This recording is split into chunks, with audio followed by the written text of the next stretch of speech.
ನಿನಗೆ ಬೇಕಿರೋದು ಸೀನು ಕೈಲಿ ತಾಳಿ ಕಟ್ಸ್ಕೋಬೇಕು ಅಷ್ಟೇ ಅಲ್ವಾ?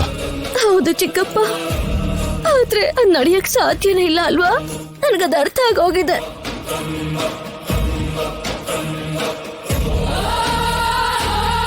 ಚಿಕ್ಕಪ್ಪ, ನಾನ್ ಸತ್ತು ಹೋಗ್ಬೇಕು, ನನ್ ಬಿಟ್ಬಿಡಿ ಚಿಕ್ಕಪ್ಪ. ಏನೇ ನಿನ್ಗೆ ಅರ್ಥ ಆಗೋದು? ಅವ್ರು ಯೋಚನೆ ಮಾಡ್ತಿದ್ದಾರೆ ತಾನೆ, ನಿನಗ್ ನ್ಯಾಯ ಕೊಡಿಸ್ತಾರಮ್ಮ. ಇನ್ನ ಯೋಚನೆ ಮಾಡ್ತಿದ್ದೀರಲ್ರಿ? ನಮ್ಮ ಅಕ್ಕನ್ಗಿರೋದು ಇವಳು ಒಬ್ಳೆ ಮಗಳು, ಈಗ್ಲೇ ಗಂಡ ಇಲ್ದೆ ವಿಧವೆ ಆಗಿದ್ದಾಳೆ. ಇದಕ್ಕೆ ನಾವೇ ನ್ಯಾಯ ಹೇಳ್ಬೇಕು ರೀ.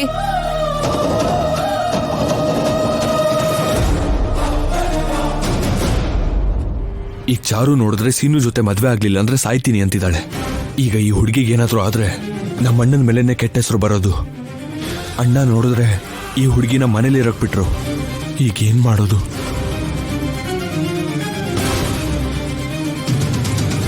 ಇನ್ನ ಏನ್ರಿ ಯೋಚನೆ ಮಾಡ್ತಿದ್ದೀರಾ? ಸರಿ, ಸೀನು ಕೈಯಲ್ಲಿ ನಿನ್ ತಾಳಿ ಕಟ್ಸೋ ಜವಾಬ್ದಾರಿ ನಂದು, ಸರಿನಾ?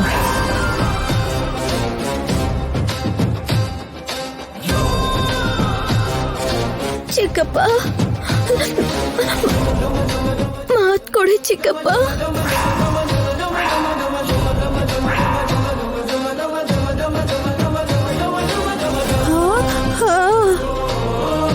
ಚಿಕ್ಕಪ್ಪ ಚಿಕ್ಕಪ್ಪ, ಮಾತ್ ಕೊಡಿ ಚಿಕ್ಕಪ್ಪ.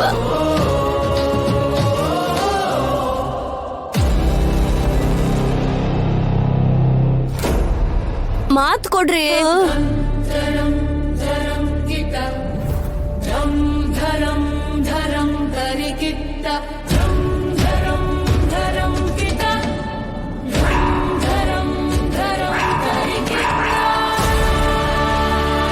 ಮಾತ್ ಕೊಡ್ತಿದ್ದೀನಿ ಚಾರು, ಸೀನು ಕೈಯಲ್ಲಿ ನಿನ್ ತಾಳಿ ಕಟ್ಸೋ ಜವಾಬ್ದಾರಿ ನಂದು.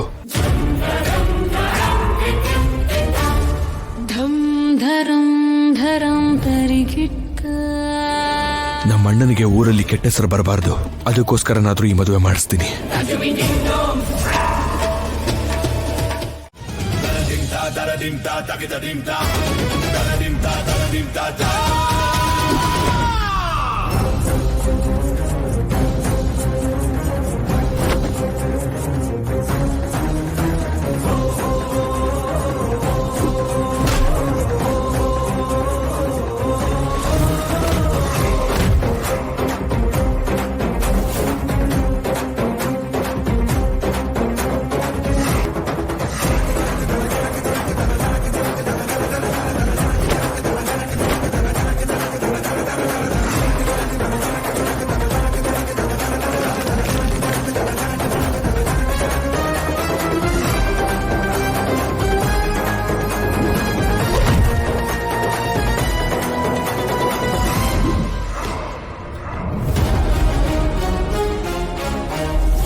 ಪರವಾಗಿಲ್ಲ, ಹೇಳು ಜಾನಕಿ. ಅಯ್ಯೋ, ಏನು ನಡೆದಿಲ್ಲ ರೀ, ನಿಜವಾಗ್ಲು ಏನೇನು ನಡೆದಿಲ್ಲ ರೀ.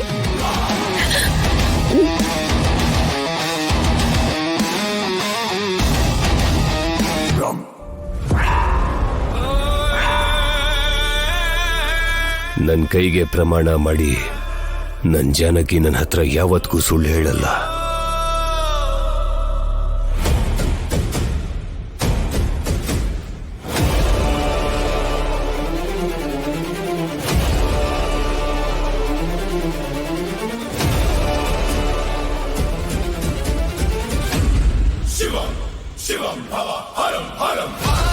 ಏನ್ ನಡೀತು ಜಾನಕಿ?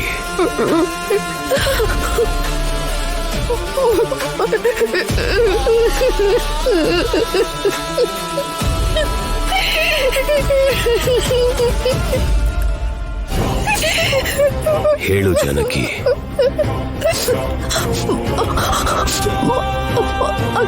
ಅದು ನೀವು ಆಸ್ಪತ್ರೆನಲ್ಲಿದ್ದಾಗ ಸೀನುಗೆ ಶಿವರಾಜುಗೆ ಸ್ವಲ್ಪ ಮನಸ್ತಾಪ ಆಯ್ತು ರೀ.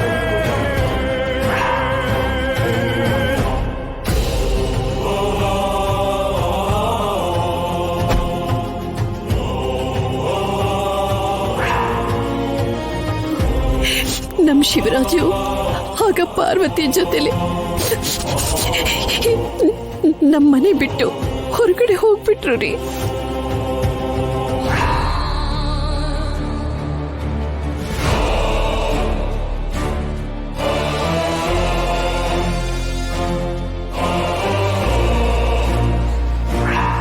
ನಡೆದಿದ್ದನ್ನೇ ಹೇಳ್ತಿದ್ಯಾ? ಹೌದು ರೀ.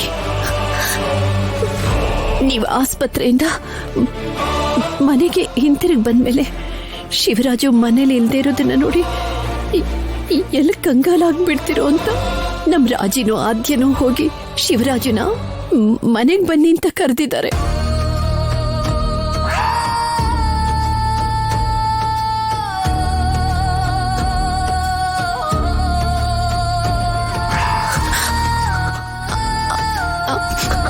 ಆಗ ಶಿವರಾಜು ಆಸ್ತಿನ ಬರೆದು ಕೊಟ್ರೇನೆ ಮನೆಗೆ ಹಿಂತಿರುಗಿ ಬರ್ತೀನಿ ಅಂತ ಹಠ ಹಿಡ್ದಿದ್ದಾರೆ.